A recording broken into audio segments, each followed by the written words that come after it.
Hey guys, how you doing? What's up? Normally I'm talking to you guys from my living room, but today I'm gonna do it from my bedroom, the comfort of my bedroom. I just want to talk about some things today. Today is Chatterbox Sundays, and we're just gonna chat about things that we don't normally chat about in the black household. Some certain things like sex. Come on in, come on guys. I got something I want to talk about. I'm in my regular pajamas.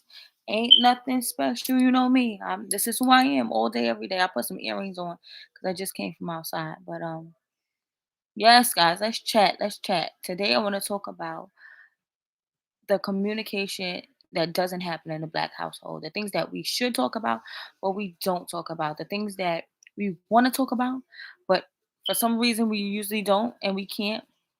And how can we better do that in this time in this age where we should be able to talk about certain things because I don't know if it's like for most people or just me and my me and I'm pretty sure it's not just a me thing, but in my household we didn't talk about sex, we didn't talk about credit, we didn't talk about generational wealth, we didn't talk about none of that stuff, we didn't talk about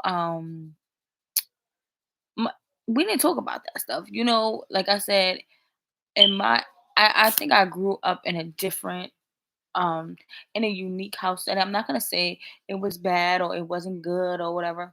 A lot of my parents and people like my relatives, the elders weren't really educated. They only went up to like the ninth grade and and they had to provide for families and get jobs and things of that sort to take care of their family, to take care of the household. So, going to school and getting a degree, that wasn't something that they focused on because that wasn't what was of importance at that time. You know, getting a job, putting food on the table, you know, providing, stable incomes and stuff like that was important. So most of them, they just, got a job and was working, and some of them worked that job for years on end. Some of them elevated, some of them stayed the same, but that's how it was. I'm not saying that we didn't embark on like we didn't take education seriously, but it wasn't a big thing. It was like, okay, if you don't go to school, if you don't graduate, you get a job and you make money. And if you did that, you were okay. You long as you could take care of you and your family or handle responsibilities, we didn't really, as a family, it wasn't a big thing until like the children under those adults came into play and they went more for themselves and their families, and they went to school and got degrees and things of that sort. Like my older cousins, that generation, they went to school, went to college, and even them, some of them, even though they got their degrees and stuff like that, they were very late. It was a late processing, doing that because back then it was like you work, you pay bills, you take care of the family, you did what you did. There was no time for school. School didn't put food on the table, school didn't put clothes on your back, shoes on your feet. It didn't do that. So, you know, a lot of us had to figure it out on our own. Basically, we had to like there was no support. Like here's $100,000 so you could go to college and be great. No, you had to work for it. You had to get the scholarship. You had to do the research and stuff. If you wanted to go to school, you had to put in the work. You know, um, there wasn't a lot of, not saying they wouldn't have support you, but they didn't feel that it was, not that it wasn't important, but if that was something you wanted to pursue, that would be totally up to you and only up to you. It wasn't going to be like a big celebration or anything like that. It was going to be basically you making a decision for you and on your own. Um, like I said, we didn't talk about sex. We didn't talk about that stuff. I never recall my first mom giving me that intense conversation, like where we sat down and we were like having tea or coffee or whatever weird thing that other cultures do, and in the sense of giving their child the sex talk. Most of everything that I learned about sex or that kind of, thing was through my friends, through school, things that I researched on my own, later on in life as I got older, not even so much as a teenager. I wasn't like very curious in that department. It was just like, you don't do it. Like, you just don't do it because you don't want to catch AIDS, you don't want to catch no disease, and you don't want to have no babies because ain't nobody taking care of no babies. So you just didn't do it. It wasn't. I remember, like I said, I don't remember my mom having a serious conversation with me about like, oh, if you fall in love or you feel like you want to be with this person and things of that sort. There was no conversation. Nope. I just didn't do it. I eventually, like I said, I just didn't do it. Eventually, when I got older, I did my own thing, but I still didn't, you know, indulge in that kind of stuff. Um, you know, uh, you learn on your own. You just learn on your own, basically. You kind of like fell in like wherever you were at. And I just feel like as of now, even when I being a teacher, because being an educator, going into that field, I went in there with, like I said, open minds and open eyes and open hearts because I wanted to offer the children in my care a totally different experience. I wanted them to be able to, even though they were young, I wanted them to be able to feel comfortable and talking and expressing themselves. Um, you know, questioning things. And I'm not saying being, because a lot of people feel like, oh, when a child questions you is disrespectful. It doesn't necessarily have to be disrespectful. It's just that what you're saying to them doesn't make sense. And they need to make sense of it. And if you're gonna do something, or if somebody's gonna tell you something, it should make sense to you. You know what I'm saying? You understand what I'm saying? So for me, getting into education was morally about giving the children the education, the sense of being able to speak, ask questions. Don't be afraid to ask things that don't make sense to you. If it doesn't make sense to you, question it. Like this don't make no sense. Fix it, figure it out, things of that sort. Um, but I do recall, like, I don't unnaturally recall having a conversation. I don't. I do not. And I'm gonna be keeping real with y'all. I don't. I remember my sister, when I when I stayed with my older sister, she was very like abrupt about a lot of things. She was like, told you this, you kind of do this, and she was like kind of gruesome with it. Like it was just like, all right, I get it. It's a bit much. But I like, you know what I'm saying? Because like she said, nobody gave her no sex talk. You learn like basically you did it, you figured it out, you was like, oh shit. Like, you know what I'm saying? But we didn't have I didn't there was no conversations about that. I made my own decision to save myself till marriage. It was a decision made by myself. Nobody instilled it in me. It wasn't like, oh, you can't do this. I'm gonna keep it real with you. I'm gonna tell you, when I was in junior high school, I was in an uncomfortable situation where I had, like I said, there was no conversation in my household about sex. We didn't talk about sex. We did that shit didn't it just didn't happen. And I remember when I was in junior high school, I think I was like in eighth, seventh or eighth grade, and I had a lot of male friends, and they at the time the term cherry was associated with a virgin female, like it, bust her cherry or take her cherry or whatever the terminology was then. I don't know what it is now, but that's what it was when I was growing up in junior high school. It was the busting the cherry or popping the cherry. Some don't quote me, but something in that nature. And like I said, I didn't have these conversations at home, so I had no idea what this person was talking about. I had no idea. I promise you, I had no idea. Like, I mean, now I'm grown, but then I had no idea. I didn't know what they were talking about. Um, I've never heard the term before, the terminology before. I had no idea. So I will never forget. We were sitting in the classroom, and my friend Jeffrey, I can't remember. I think it was Jeffrey or Gregory. One of them, one of the boys. He sits next to me. He says to me, "Can I ask you a question?" I'm like, "Sure, whatever." He's like, "If such and such wanted to pop your cherry, would you let him pop your cherry?" And I'm like, "What?"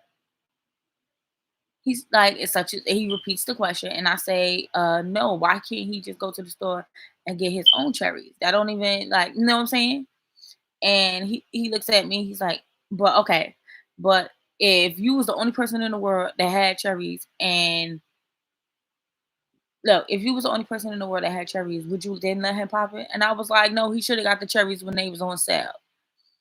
Now it's funny. It's funny now that I think about it that I said that, but I was and when I said it, everybody laughed, and I was so embarrassed, guys. I was so embarrassed because I literally had no idea what I was saying. I had no idea what I was saying. I had no idea what I was talking about. I had no idea. I promise you, I had no idea what I was saying, and I was kind of embarrassed because everybody's laughing and I have no idea what they laughing about. So one of the security guards, she female security guard, I never forget her name, I can't remember her name at the time. But she a female security guard, she pulls me out of the classroom and she says to me, did you know what they were saying? I was like, no, I don't understand. I don't get it. I don't know why everybody's laughing at me. And she explained to me what they were talking about. I tell you now, I cried because I was embarrassed because I had no idea what they were talking about. I had no idea. Like I was like, "What? I've never heard this term before. I don't know what it is." And I was crying and I was hurt because I'm like, "Why would he even come to me and ask me something like that?" I was so frustrated and I was mad and I remember I was crying. I cried a lot. And then I went home and I was telling my mother about it. And she was like, you just pay those boys no mind. They're stupid. They say things and stuff like that.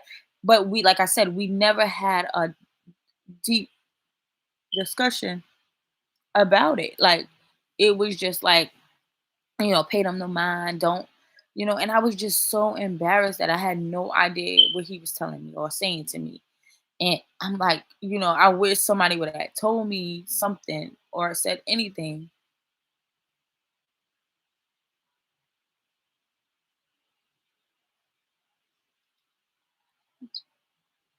Thank you. Thank you. Um, I know I'm trying. I'm gonna try to get more sleep. I definitely do. Um, well, I don't really my dark circles I've had since a kid, so I don't know. It's hereditary. I've gone to the doctor and they said it's hereditary. It's not really nothing I can do about the dark circles. But I appreciate it. Thank you. Thank you. I drink lots of water. Thank you so much. Thank you. But I don't really it just yeah, my eyes are and it could be it's the light too. They're really not that bad. My circles they're actually better because they were worse than this. But thank you, Maccabee. Thank you. Thank you. I really appreciate it. I think about a lot of people ask me about my dark circles. Um, they're actually lighter. I've been using some like my Yale's eye cream serum. So they're actually lighter than you like these are like believe it or not, it's much lighter. Like before they were like really dark. I should show like really, really dark. But if you have any suggestions on something I could use that might work, I'm open to that too. So if you have anything that you think I could use to help the dark circles, I would really appreciate it. Um yes, I've been yeah. But anyway, I appreciate that. Thank you. Thank you. I will my eyes are, I know they're dark. They've been dark for years, honey. I've had these since I was 8. But they like I said, this is actually this I don't know. It could be the light too, because it's not that dark. No, it's not that dark. Let me set up a little bit. Yeah, because they like it's actually lighter. This was like really black. But yeah, I want to get back to what I was talking about. But yeah, it's a lot of yeah, I think it's just this light. This light is horrible in here. But yeah, so yeah, like I said, I was very embarrassed. I didn't have I had no idea about that term. I never knew anything about it. I never heard anything about it. I never I didn't even know what they were talking about, and I was so hurt and I was embarrassed. Like I just I had no idea. I was like 13. I'd be like 12, yeah, 12, 13 years old. And it was the first time that I ever heard that terminology, cherries. I'm like, pop cherries, what? So I was like so thrown off. I was embarrassed, one, because everybody was laughing at me. Because the way he did it, it was in the classroom. Man, everybody was there and they were just asking different girls, and I just gave them that answer. And it was like, you could buy your own cherries. Why you ain't just go get cherries when they was on sale? And when I said it, like, they bust out laughing, honey. They were laughing at me, laughing so hard at me.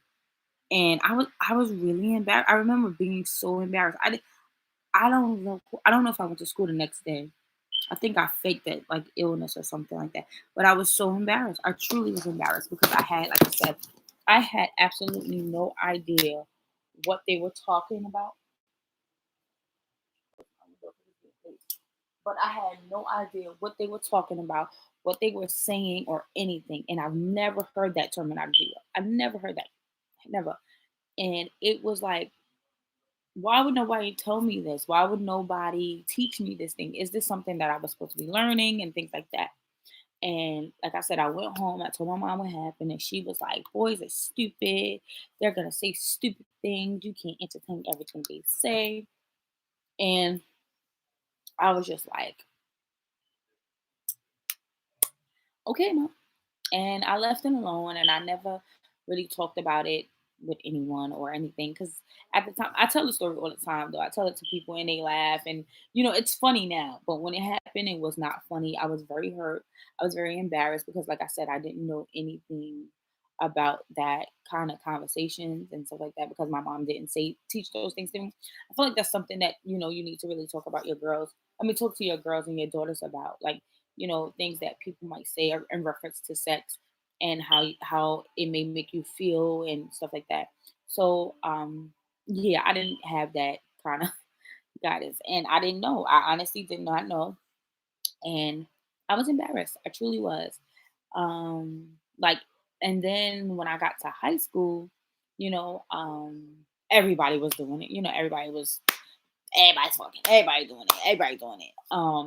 But for me, um, no, I felt like I always imagine, because in my like I said, in my family, the elders are older. They were older than most of my friends' elders. So in our family, everybody was married. Whoever was doing the do, they were married. They had children. My parents were married. Well, not legally. They were together for a long time, and they had 8 kids. And then my father's brother, he had 8 kids, but they were married. My foster mom, they were married. Like, so that aspect of wanting to have that sacred moment with somebody I'm gonna choose to be with for the rest of my life. I wanted that, and I felt like, um, if I shared that part of myself, that physical part of myself, with someone that I may never marry or have any, longevity with, it wouldn't be the same when I didn't meet the person that I was supposed to have longevity with. So I just never did it. I still, live by that today. I am who I am. Um, but yeah, I definitely don't really, I didn't know. I just, I don't know. A lot of people ask me, like, how did I do it? Like, I don't even know how to answer that. Like, sometimes it's like kind of weird. I'm like, why are you even asking me that? How did you stay pure all these years? I just didn't do it. Like, it I'm not gonna say I wasn't tempted. Temptation comes all the time. It's not known. You just don't. What I'm saying, it happens. I've dated guys. I've been with guys. My longest relationship was like 2 or 3 years. I'm very like open with conversations with them. I don't tell them right away because I feel like, okay, in the beginning we're just dating and we're getting to know each other. I don't feel that me telling you that is, you know, where I should start the date, because I feel like most men, they get kind of weirded out in the beginning. So I don't want to hit them with, "Hey, I'm not gonna have sex with you." It's just kind of weird. Now, if I see that the relationship is progressing and my feelings are becoming stronger, and your family and the feeling is mutual, I may kind of like, "Hey, I think we need to have this conversation." You know, going for it. You know what I'm saying? If we're gonna continue to go for it. And then I have that conversation with them. But I feel like in the beginning when you're just dating somebody and you're getting to know them, it's not really necessary to do all of that, because like my thing is telling a man that in the beginning, especially a guy who's active, it's not uncommon for them to feel like, oh, what is she looking for? Is she looking for something major? And you know what I'm saying? She looking for a ring type shit. Like, you know what I'm saying? So, I don't want to put that pressure on somebody that I'm just dating, that I'm just having a good time with. We're just hanging out. We're going out to see where it goes or whatever. Like that. I don't want to put that pressure on them. So I don't really tell anybody. But I'm grown. I'm 32 years old. I ain't got time for all of that extra stuff. But I do believe that when I do, I want it to be with someone who um I'm potentially gonna be with for the rest of my life. I don't want to have to go through 50 people. Or I'm not saying 50 because that is a lot of people. I'm just saying like 3 or 4 people. I don't want to have to do that. I just don't want to. I don't want to have to do that. I want it to be genuine. I want it to be, for me. I don't, and I'm just not there. So it's okay, whatever. But anyway, conversations we should have in the black household about credit. Nobody talks about credit unless they got bad credit. That's all they're saying. Bad credit, your credit bad, bad, bad, bad. Or they're using their child's name to get their cable on or get the light bill in. You know what I'm saying? Because parents did that back in the day. Use their child name to to get the cable on, to get the lights on, because their credit was so bad. So they had to use their kid's social to get it. Yeah, I remember that. I know that. But we don't talk about that. You know what I'm saying? That's not conversation that we talk about. Um, Generational wealth. That don't even make, honey, I've never even heard that term until recently. Um, like, please. Most black people and most black families, we just trying to make it. You know what I'm saying? We out here working, just trying to keep food on the table, trying to keep clothes on our back, a roof over the kid's head. They ain't even into that generational wealth.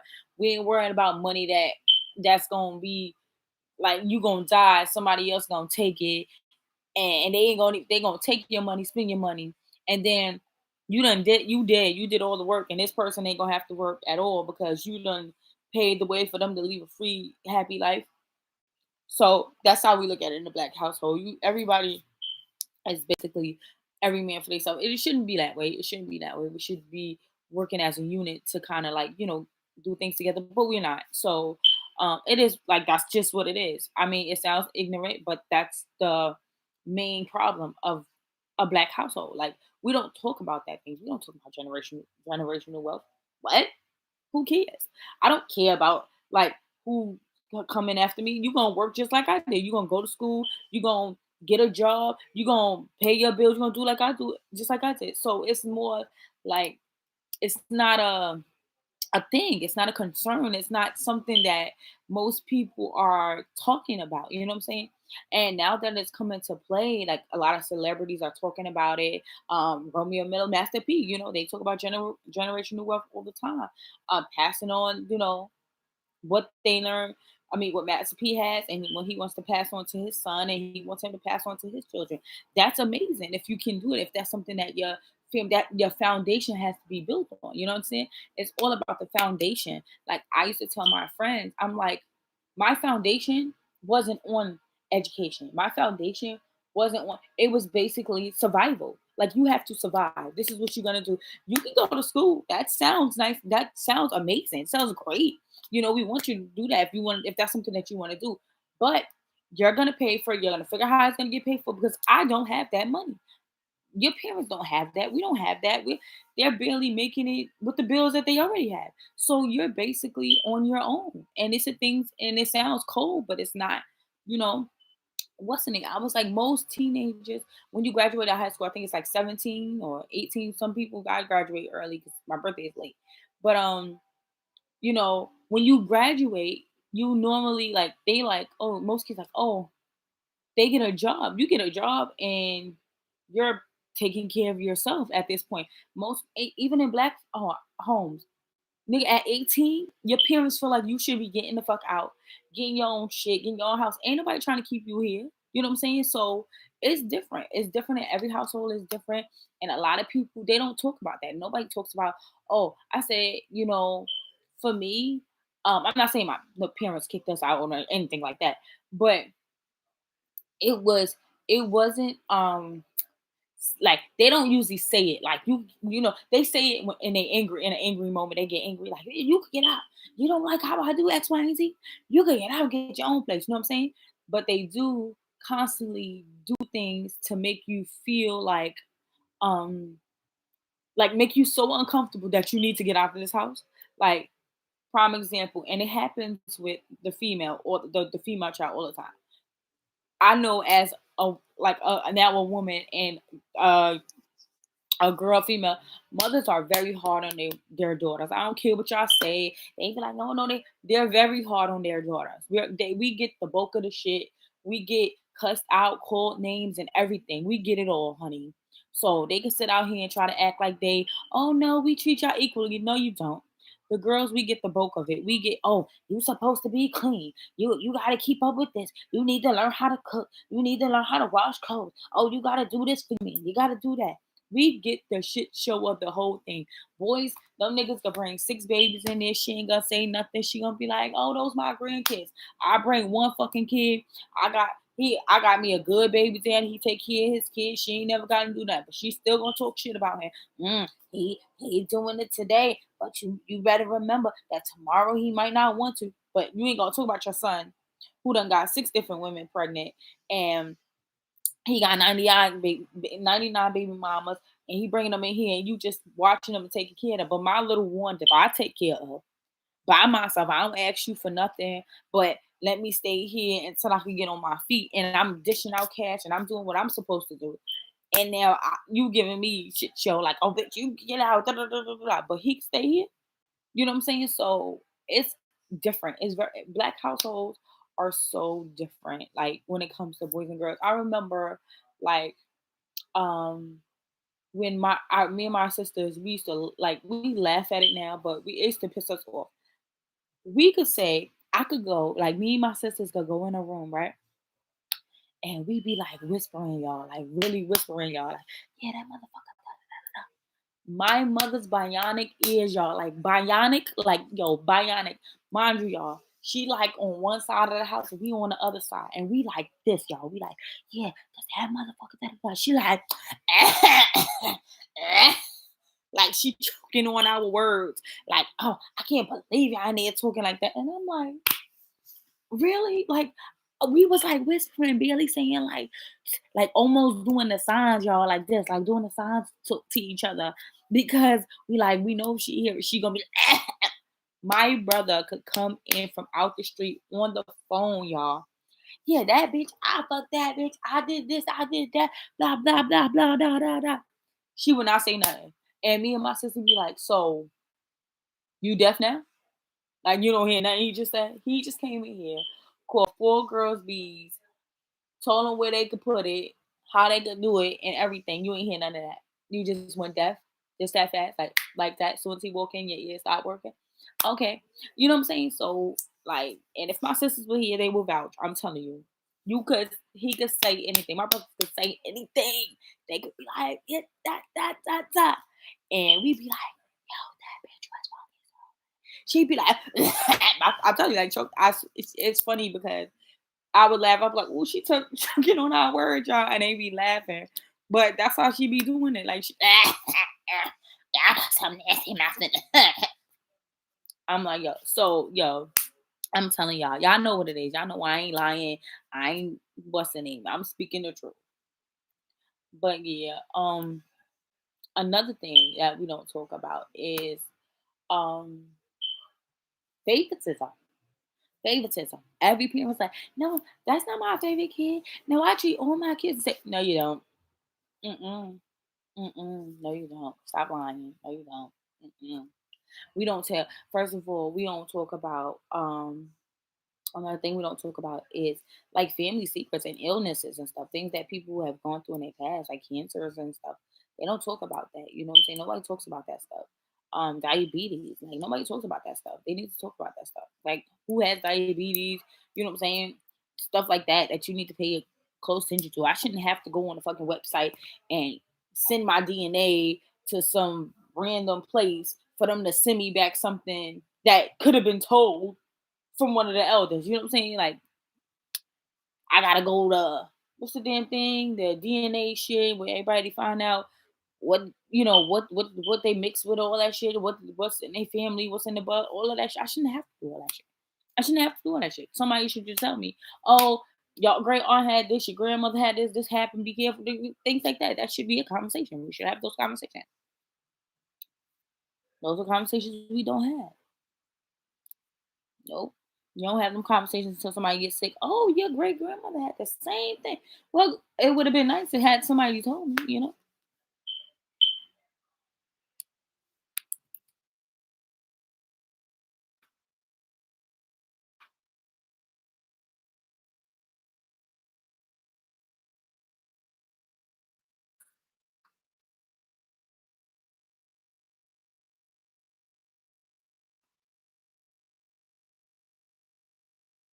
Sorry, guys, I'm just answering some comments on my thing. But yeah, things like that. So I'm like, yo, I'm telling you, like, yo, the black household is like the biggest chapstick. They don't talk like everything now about mental illness is okay. All right, so I'm gonna keep y'all real with me. I'm gonna keep it real with y'all. So in the beginning, when mental illness was like coming out, I'm gonna just give y'all my point of view on it, and you can agree, disagree, whatever. This is just what I feel. I just feel like um I get that mental illness is real. It is a real thing that some people go through at one time or another in their lives. I do believe that, maybe therapy or talking to somebody about it could help. I also believe that it is triggered from childhood traumas and things that you go through in life. I get it. I get all of that. The problem I'm having with mental illness is that it's only being like um a black's disease, if I'm saying this is correctly. I feel like it's only being directed to the African American communities, and it's like becoming a big thing, like how I'm trying to think that angry black woman thing was like, oh, black woman is black woman. Oh, they so angry, they so this, they so that. Like the what was the other thing? Like black men and like the homophobic. Oh, black men. Oh, they so homophobic. They so this. They don't love their sons if they're. You know what I'm saying?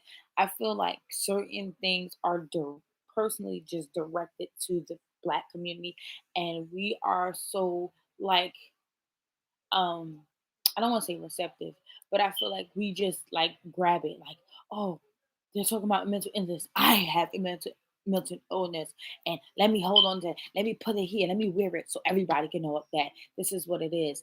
I feel like some people, yes, like I said, mental illness is real. I'm not saying that all people aren't suffering with it. I get it. I totally understand it. I get it. Like people are really dealing with shit like this. I mean, stuff like this. But my problem is I feel like when it came out, black people, it was like that's black person issue.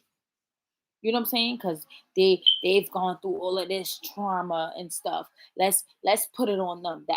That's what they got. You know, it's not for me. I don't feel like enough people are overall talking about it. And I get it. Like I said, in the Black household, we don't really talk about mental illness and mental health and stuff like that. We deal with our shit the way we deal with our shit. We go right to Jesus and sit at the pulpit and we give him all our cast out kids. We just pray it out like, Lord, Father, in this time I'm not right and I'm not really myself. I need your abundance. I need your love. I need you to hold me in your hand. And you know what I'm saying? We just go to God. We that's what we've learned, to go to God. We don't claim nothing. I feel like when you claim something, you make it real. You make it yours. And for me, I just don't want to claim that. I'm like, I'm not claiming that. I'm just gonna work on it and I'm gonna figure it out. But I'm not claiming that. I'm not owning that. Like I don't know. It's a lot for me. I just have my thoughts on that. I just feel like a lot of things are kind of pushed on us. Like, it's weird for me. It's a weird thing. I don't know. Maybe it's the way I was brought up. I just feel like we're just tossed like depression. They be like, oh, that's white people thing. Black people don't get depressed. It's just like mental health is just being something that and it's like it's becoming so so natural. Like, oh, I got mental health thing. Yeah, that's why I'm not taking care of my kids, and that's why I'm not. They ain't got nothing to do with it. Some people out here, they just want to be lazy. They want somebody to take care of them. They want somebody to do for them, feel sorry for them, and stuff like that. It ain't got nothing to do with no mental break or nothing. Get your ass up, go out there, work just like everybody else, and make something of yourself. Do something. But yeah, what else we don't talk in a black household?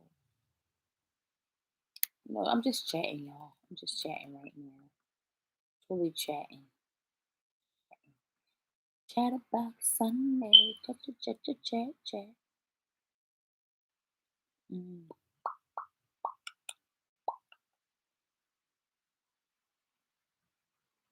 okay. But yeah, um, it's a lot of things that we don't discuss. I really don't know. I'm just like, I always, I want to teach. Like I said, when I started teaching, my initial goal was I wanted to teach in my community, um, because I feel like our children don't get the full attention that they need sometimes, and they get left behind, and they don't get all the things that other coaches get when it comes to the whole overall teaching experience. You just like, yeah, here's this work, here's this paperwork. But some kids need compassion, so more compassion than others. Some kids need to um, have some tough love. Some kids need a little more than what's given on a regular. And I just wanted to be a part of that. I wanted to be someone who could kind of do that. Because I remember growing up, my teachers and educators, they were very supportive of me. They understood my household and upbringing and things that I was going through at that time. I lost my cousin at a very early age, and they tore me up. It really put me in a position where I wanted to. I remember wanting to die. I just wanted to let it just. This doesn't make sense. Why is she gone and I'm here? Um, I remember feeling that, and I was like 12 when she passed. So it was crazy. It was all over the news. It was um, a very traumatic thing for me. I remember we really didn't, like I said, we really didn't talk about it. Like nobody really talked about it after it happened.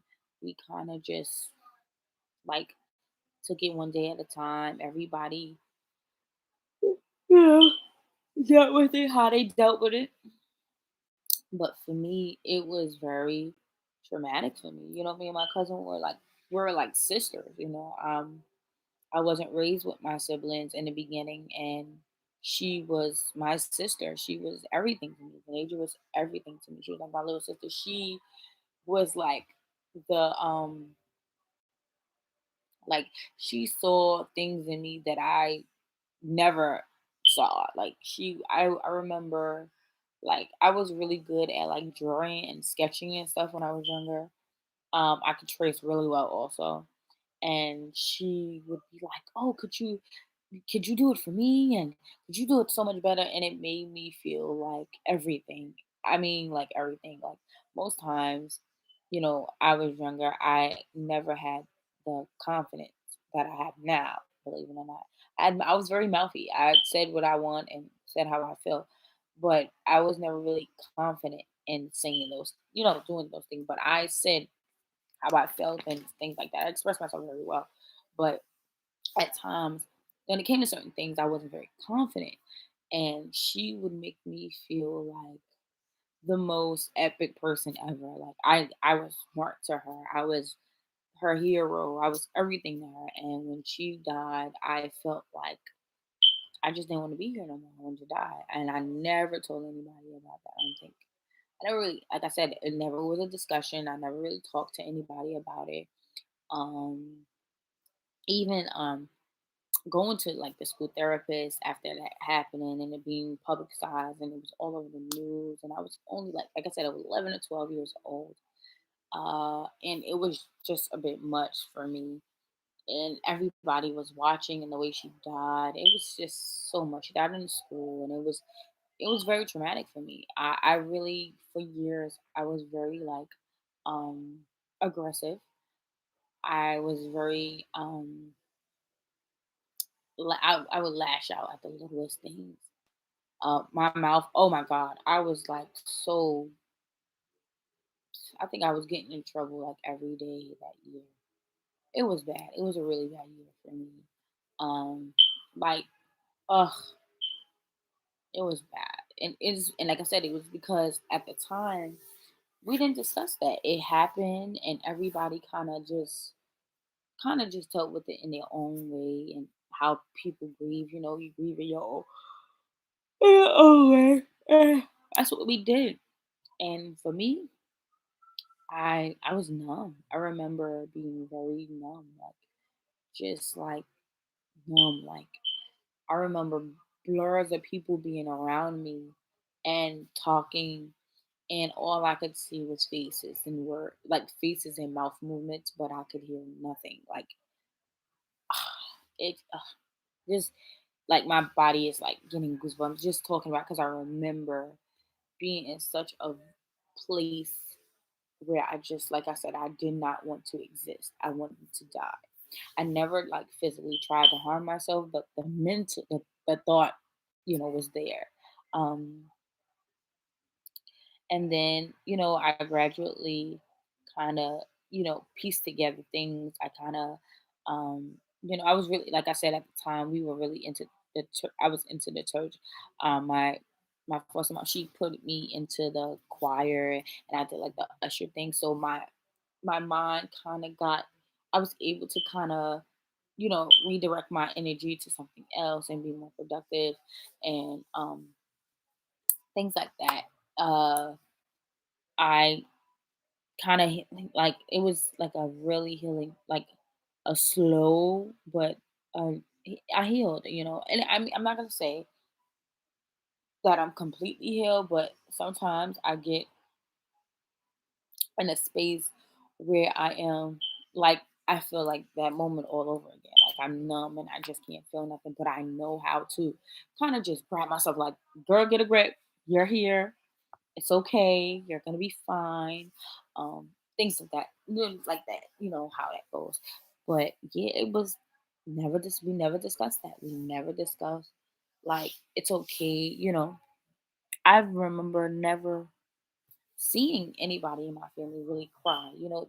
They got angry, punched holes in walls, but tears were like, what? You know? So I remember feeling so numb, like just numb, like numb. And then my friend in high school died, numb. I remember that. I remember when I got the car, it was like, oh my God, like I wanted to die. Numb, like numb. Like imagine never knowing how to grieve, how to actually be okay with crying, be okay with saying this hurts. I just didn't acknowledge it. I was just like, what? Like what? Like just like you see my face is very zen now. Like I was like shut down. Like I was like numb, like like no feeling at all. Like I remember those. Like I've gone through that at a very young age. And it's first of all, I imagine doing it at 12 and 13 years old and doing it on your own, basically trying to figure out because you can't go to your mom and say, Mom, I'm feeling this way because she's dealing with so much. She's trying to get food on the table. She's trying to make sure you get to school. She's trying to make sure the house is clean. She's trying to do all of these other things. And then on top of that, now I'm gonna come and say, Mom, I think I wanna die. Like, and it was like in that oh my in that moment, I was like, nope, I can't burden her with this no more. I can't do this anymore. I can't make her. I don't want to do that to her. I want her to be okay. I want her to know that I'm strong enough to deal with this on my own. I'll get through this on my own. I'll be okay. And I did. It was like I said, it wasn't easy, but I got through it. But that's another thing. Didn't discuss we didn't discuss grief. You just dealt with it how you dealt with it. If you punched the wall, you punched the wall. If you scream, you scream. If you cried, you cried. But it wasn't. I God, I remember it just being numb, just ultimately numb to nothing, feeling nothing for no one for years. Like I was numb. I was like, I don't want anybody to get close to me because if you die, I'm gonna die. Like that's how it was. That's exactly how I felt. I didn't want anybody to get. I didn't want any friends. I didn't want nope, because I was like, no, no, because they're just gonna die, and I'm gonna be here. I'm gonna feel this pain again, and I don't want to feel it. Yep, that's what it was for me. And then my best friend passed. That was, ugh. And then my foster dad died. Oh God, I'm still dealing with that, but I'm dealing. I'm here, and I'm taking it one step at a time. And I say my prayers, and I do feel like um that I'm going to not or like or I'm done with the trying to kill myself phase. But but like when I feel like I'm having a moment, I kind of just sit like my legs crossed like I'm doing now, and I just breathe, and I just in through my nose, out through my mouth, in through my nose, out through my mouth, and I count to three, sometimes four, sometimes I need to get to 20, and I just kind of breathe it out, and I and pray that God gives me the strength as He no, pray that God continues to give me the strength that He's been giving me to get through these times, and that's it. But a lot of things that there are a lot of things we don't discuss in a black household that we should discuss. You're supposed to like as a woman in a black household, you're supposed to learn how to cook, clean, take care of your family, hold it down when nobody else did. And that's what we're taught. So we're surviving all the time. We're on survival mode all the time, son. Like, yo, I promise you, all the time. Prime example. I just got fired. I just got fired September. I've been working at this place for 13 years, guys. 13 years. I'm not gonna say it has been my only source of income, but it's my main source of income. And honey, that was almost 2 months ago. I'm grinding, honey. I've been like surviving, baby, baby. I pay my rent, take care of my bills. I do what I have to do to continue to keep going. I can't even afford to be like to digest the fact that I got fired after being dedicated to a place for 13 years. I can't even sit and let that digest enough for me to even have a moment. I can't do that because I can't afford to do that because I have to pay my bills. I need to make sure that my rent is paid. I need to make sure that I take care of my family. I need to make sure that all of these things are into play because I can't afford to lose any of it. Like I need, you know what I'm saying? So I have to kind of put that on the back burner. Like whatever, it happened. Things happen. I have no control of how they happen. It is what it is. But I feel like I said, and that's one thing I want to say that it's a pro and con because you're taught to like no matter what, you still have to make it happen. So, so it's like, okay, that shit fell, gotta make it happen. You have to make it happen. There is no room forever. No room. You don't have no room. There's no room. Like there's no room. I still have to make it happen. I still have to pay my rent. I still have to eat. I have to, you know what I'm saying? I still have to take care and do things that I've been doing with that job, without that job. I still have to do that. So there's no time to even be like, damn, that's messed up. Nope, don't even got time. It is what it is. It happened. I'm good. I'm gonna always be good because God got me as He always has had me, and I'm gonna get through it. And I'm a grinder and I'm a hustler and I make things happen. And honey, my rent ain't never been late. Ain't none of my bills late. My credit card is on top. My credit is still where it needs to be. I don't got time for that because in a black house you are taught to hustle, especially if you're a woman. You have to make it happen, and it must happen. There is no room for errors or nothing like that. Nope, you can't be weak. You gotta be strong, and that's just what it is. It's just what it is. So I know it sounds crazy. I was like, I haven't um like people ask me a lot of questions about like relationships. So I'm gonna go from, because relationships are um different, because you have different relationships. You have friendship relationships, you have family relationships, you have your um relationship, your significant other relationship, and then you have your relationship with the people around you in your space. You know what I'm saying? I have a relationship.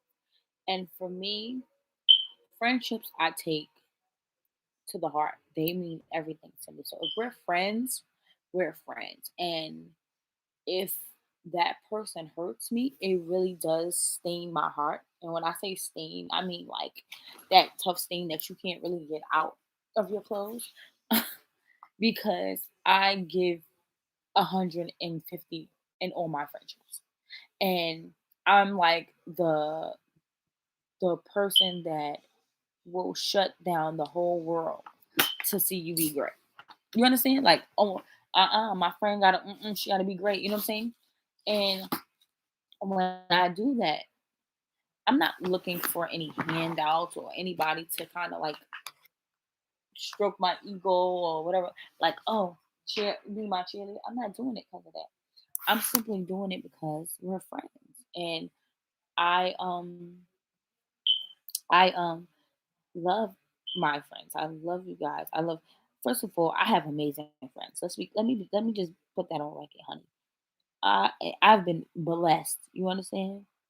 I have people in my corner that really like have gone up and beyond, like, for me. You understand? And I've been blessed because I know that because I'm a good person that people tend to, feel the vibe and love me. They just love me. I mean, I'm a Virgo because we just epic people. But yeah, that's just what it is. You understand what I'm saying? Like, I'm epic. So people genuinely gravitate to me. Now, relationships with the opposite sex for me, I I just have poor judgment. I think that I give a lot of myself because I'm looking for a forever guy. And, you know, most guys that I meet or date aren't there, and they don't, I don't want to say they don't know. I don't know. I don't know, God. I can't even like see me talking about relationships. It's so weird. I'm like, you know what it is? My mother always say, don't get too comfortable with yourself, because if you get too comfortable with yourself, being with somebody else seems like a chore, a job, and you just don't want to do it. And that's why I'm at, and it's sad. I'm like, it. I know it's sad because like I don't even try no more, y'all. I promise you, I'm not out here. I'll see a guy and be like, damn, he fine. God damn. But that's it. That's all. That's all you gonna get. That's it. I'm just so happy with me. I'm happy with Samantha. I know what Samantha wants. I know what Samantha needs. I know what Samantha desires to have. And I'm not going to settle for anything less. I know what I want to bring to the table. I would know I want to be with somebody that not only that they I want to be a part of their growth, but I want them to be a part of my growth. I want them to help me elevate me. Meaning like be the like I'm gonna first of all I'm gonna always do for me. You know what I'm saying? Like I ain't looking for nobody to take care of me. That's not what I'm looking for. I'm basically looking for somebody that's gonna make me want to be better. You know what I'm saying? Like put me like on this, like girl, like babe, you got it, you gonna get it, and I'm like, yeah, I got it, babe. I'm gonna do this. Da, da, da, da, blah, blah. You know what I'm saying? I want that kind of energy. I want somebody that is not afraid to be like, yeah, come on, get like you gotta step on a ball. A lot of guys that I meet, they're just yes men. They just basically, if that's what you want to do, if that's what you want to do, if, I don't want that. I want somebody that's gonna push me to be great. You know what I'm saying? That's what I mean. Push me to be great. You know, like I understand that you're already in your greatness and you're already there, and I'm gonna always push and support. But I want somebody to push and support too, in that way, not financially, but push and support me to want to be great. I want you to look at me and be like, like you can do when I feel like, because all like I said, from and I think it stems from being the person that's done it for other people and not having people to like, yo, I want to see you be great. Yo, you know what I'm saying? And I have to constantly remind myself that you still have to be great regardless of what other people think. You still have to push yourself.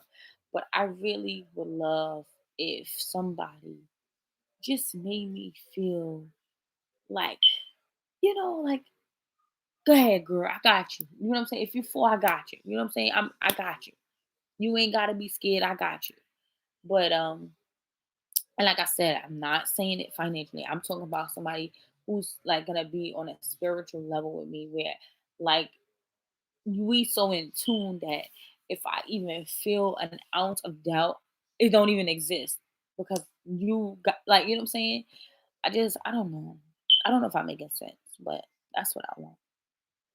It might sound complicated, but I don't feel like it's complicated. Oh my god, I've been talking for a whole hour almost. Oh god, I'm about to let y'all go. I'm sorry. But I just want that was try to just chit and chat and shit.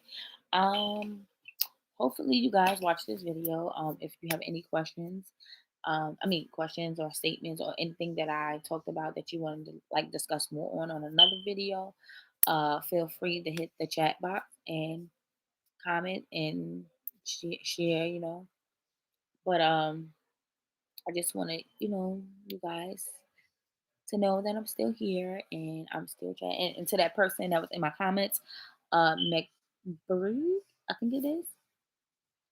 Um,